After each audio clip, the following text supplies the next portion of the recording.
Well, I always wore glasses from when I was at school.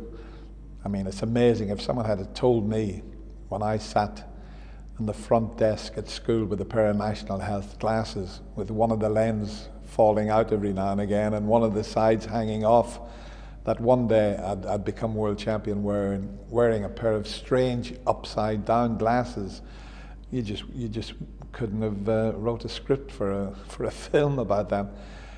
The reason I finished up with the upside down glasses was I always took my glasses off to play, and I had a fair amount of success, but I had pretty poor eyesight.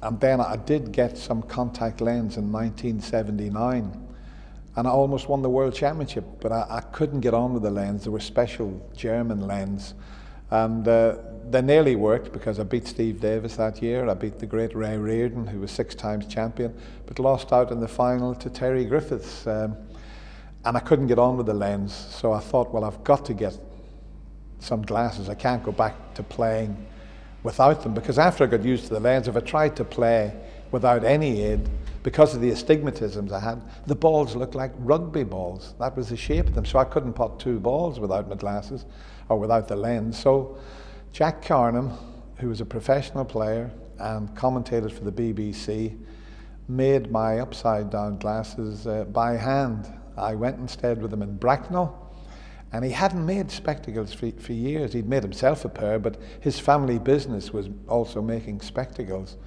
So he got all these old tools out that he hadn't used for 40 years and actually made those pair of glasses by hand.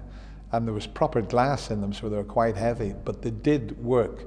And I would never have been world champion without Jack Carnham making those upside down glasses that people once again still talk about today. They became a gimmick because I think Eddie Charlton, the famous Australian snooker player, Steady Eddie, the first time he seen them, he said, I looked like the front end of a Ford Cortina. I mean, Joe 90 I could cope with, but the front end of a Ford Cortina, I think that was a bit over the top.